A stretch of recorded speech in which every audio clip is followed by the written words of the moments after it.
Selat Hormuz kembali memanas. Kapal-kapal perang Amerika Serikat yang memblokade pelabuhan-pelabuhan Iran melumpuhkan kapal berbendera Gambia yang dicurigai akan menuju pelabuhan Iran. Apakah ini akan membuka konfrontasi baru di wilayah perairan itu?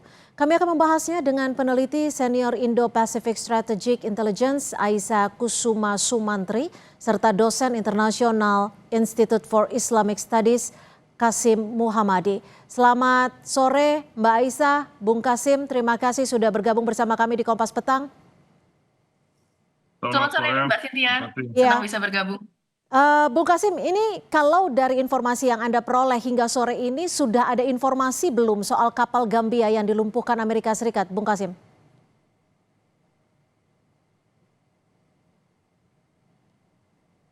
Iya, kalau mengenai berdasarkan informasi yang saya dapat, nampaknya Iran sudah siapkan dirinya untuk memulai satu serangan yang cukup besar terhadap blokade yang sekarang itu berada di Selat Hormuz di Teluk Persia itu. Iran sudah umumkan dan sudah kirimkan pesan yang cukup keras dari back channel ya kepada agresor itu Amerika Serikat bahwa kalau itu tidak diangkat blokade itu pasti Iran akan mulai balas dan akan mulai serangan terhadap. Kenapa? Karena itu berdasarkan hukum internasional. Blokade dari laut itu pasti dianggap sebagai aksi war, ya itu action of war itu. Oleh karena itu dan itu dengan jelas itu melanggar hukum internasional dan gencatan senjata yang disepakati di antara Iran dan Amerika Serikat.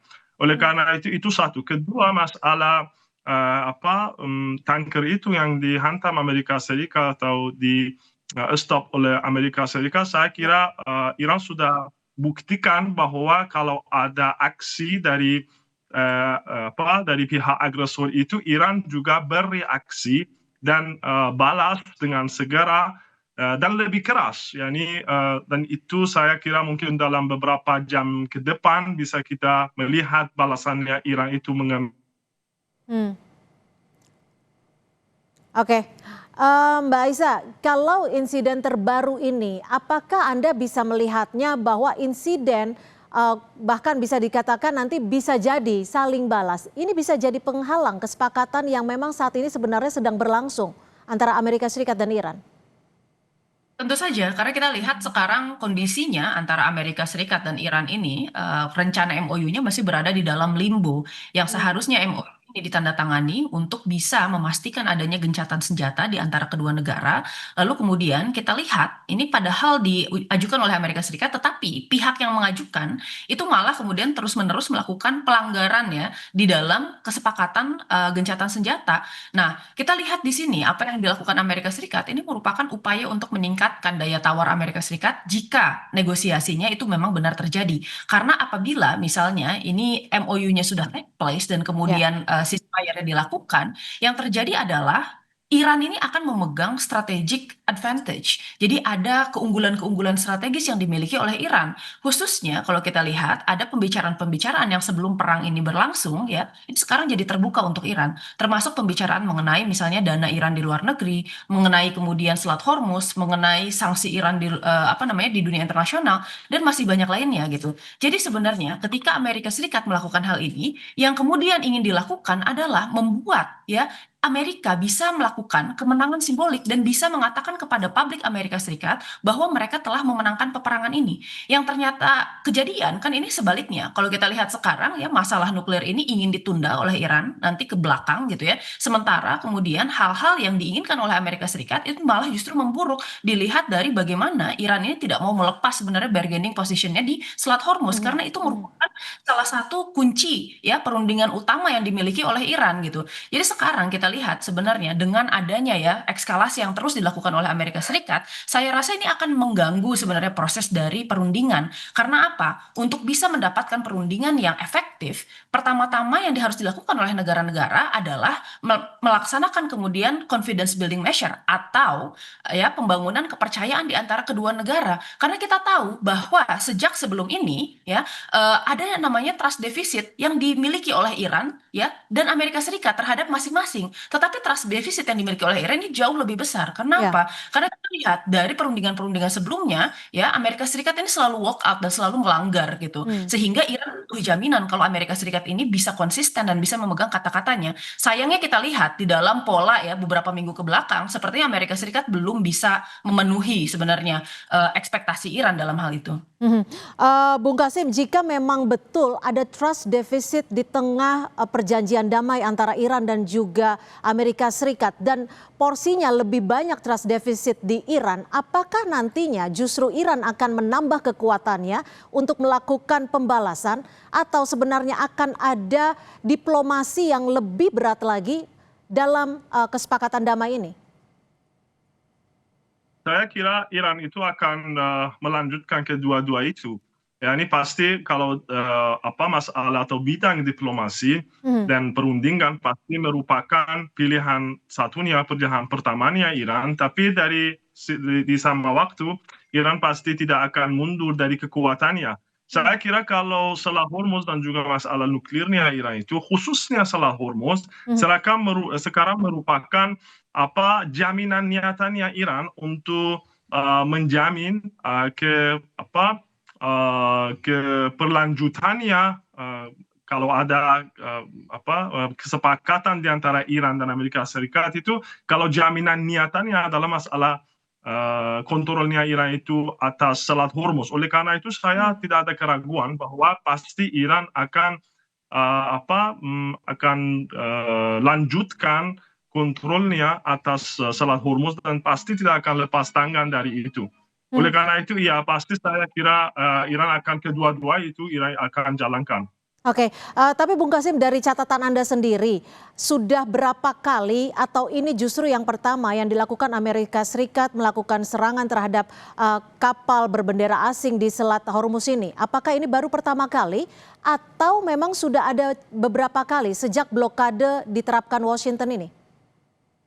Ya pasti beberapa kali hampir ini katanya dia minimal 5 tanker ditembak oleh kapal militernya Amerika Serikat dan ada sebagian yang tidak diperbolehkan untuk masuk dan dia tidak masuk tapi tidak dihantam. Iran pun sudah kalau saya tidak salah minimalnya 6 atau 7 tanker yang yang ada hubungannya dengan Amerika Serikat itu juga Iran hantam. Karena itu katanya Iran, kalau kamu hantam, kalau kamu serang saya akan serang lebih keras ya. Karena itu bukan Iran yang mulai agresi ini. Iran sekarang dalam posisi defensif ya.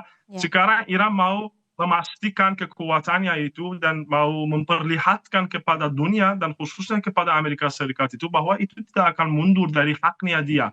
Hak itu baik itu masalah kontrol atas Hormuz yaitu merupakan hak keamanan nasionalnya Iran ataupun hak nuklirnya, semua hak yang lainnya. Oleh karena itu ya saya kira kalau dihantam kapal-kapal Iran atau yang ada hubungannya dengan Iran, Iran pun akan dengan keras akan balas. Oke, Mbak Isa, sekarang yang jadi hangat diperbincangkan adalah juga posisi Oman, karena sebetulnya kita tahu bahwa posisi Oman sebenarnya adalah mediator diplomatik.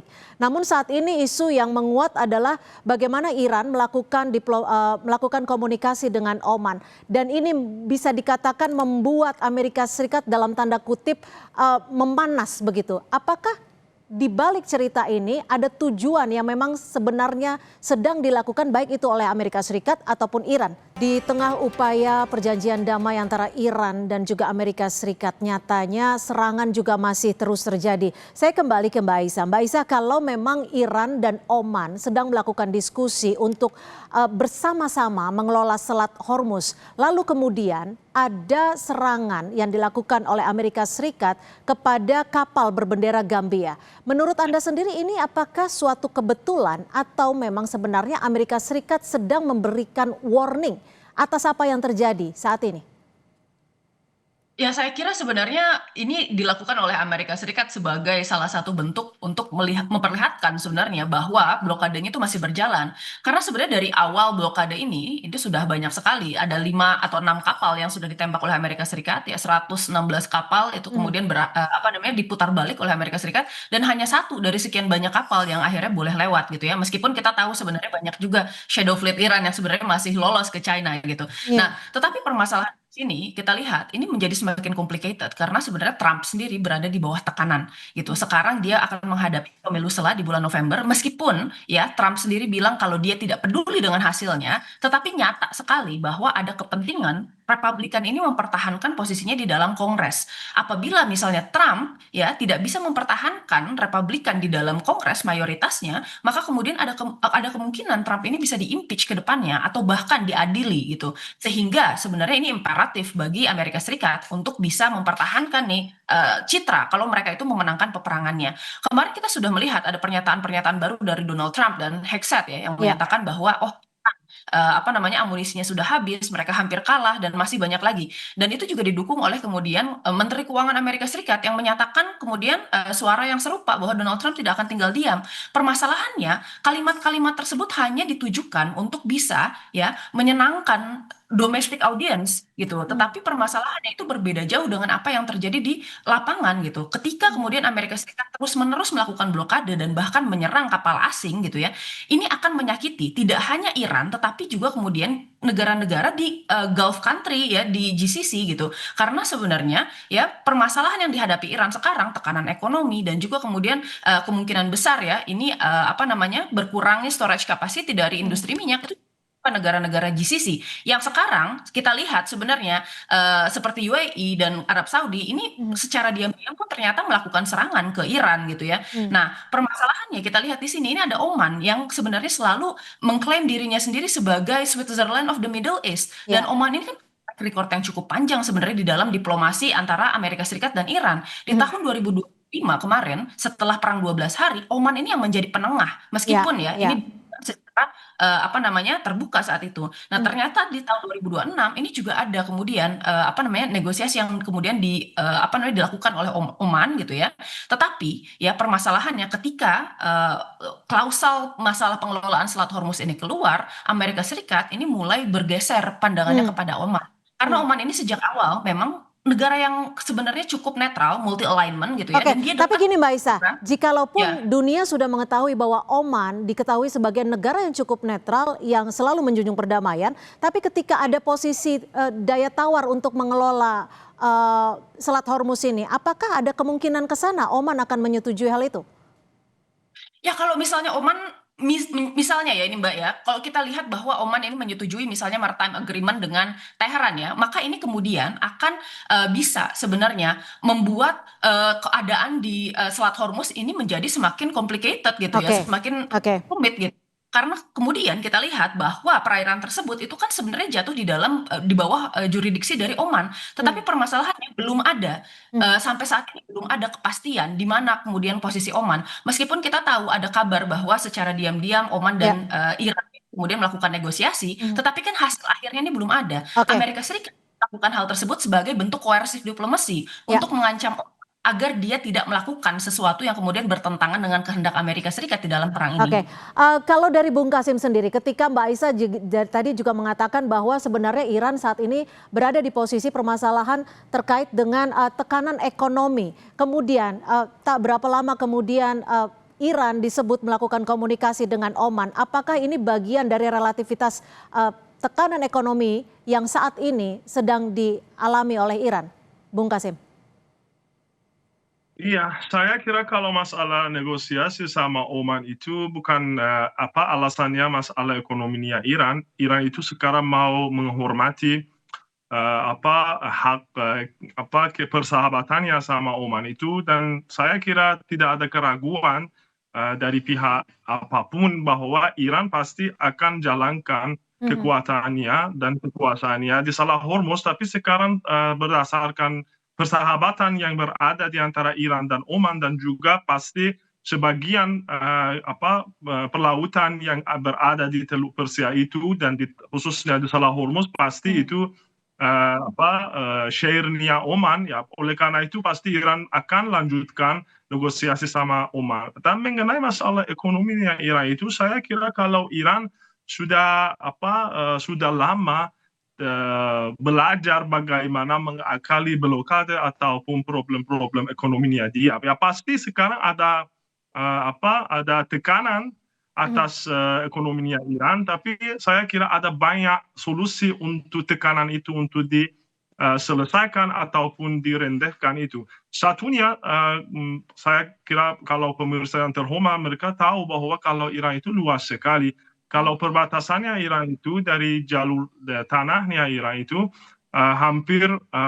perbatasannya Iran itu hampir 8.500 kilometer. Hanya 2.000-nya itu perairan, dan selain itu semuanya daratan, jalur daratan. Dan Iran itu bertetangga sama 12 negara, dan termasuk Turkiya, termasuk Rusia, dan sekarang bahkan kalau kerjasama ekonominya Iran sama Bung Kasim. Ya, silakan dilanjutkan. Ya, contohnya saya mau berikan kalau mengenai Cina atau ekspor impornya Iran dari dan kepada Cina itu beberapa 1 bulan terakhir itu tiga kali lipat dibanyakkan dari jalur railway-nya yang ada di antara Iran dan Cina. Oleh karena itu saya kira ada banyak solusi untuk mengatasi masalah problem ekonominya Iran itu yang sekarang itu disebabkan oleh blokade itu. Dan saya kira kalau waktu itu sekarang beruntut dan diuntungnya Iran dibandingkan kondisinya Amerika Serikat. Mbak Aisyah, kalau kita melihat saat ini perang tak kunjung usai dari akhir Februari sampai saat ini sudah akhir bulan Mei, kesepakatan tapi juga diselingi oleh serangan yang tak kunjung usai. Menurut Anda, blokade laut yang dilakukan Washington ini sebenarnya tujuannya apa? Apakah tujuannya untuk di tengah diplomasi, atau sebenarnya Amerika Serikat pada dasarnya hanya ingin menguasai Selat Hormuz? Untuk menguasai Selat Hormuz sepertinya tidak, karena apa yang diinginkan Amerika Serikat itu adalah mengembalikan sebenarnya kondisi Selat Hormuz seperti sebelum perang.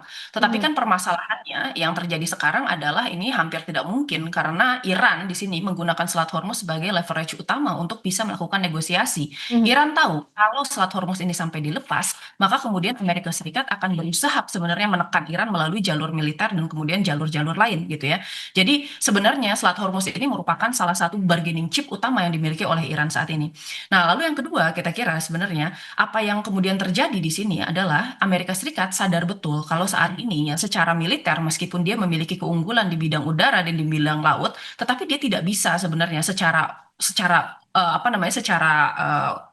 utama gitu ya, dia menggunakan kekuatan militer untuk bisa memenangkan peperangan ini. Karena pertama, masalah okupasi darat itu hanya bisa dilakukan melalui serangan ya, serangan yang dilakukan secara darat seperti yang dilakukan di perang Irak. Permasalahannya Iran ini berbeda dengan Irak. Ini bukan negara yang kemudian kecil ya, bukan juga negara yang kemudian dapat jatuh begitu saja, tetapi Iran memiliki strategi perang mosaik yang membagi wilayahnya ke dalam 31 wilayah berbeda. Selain itu juga sebenarnya tentaranya sudah dilatih untuk kemudian mengikuti doktrin perang asimetris yang berdasarkan perang atrisi gitu. Jadi resilient sekali sebenarnya Iran ini gitu.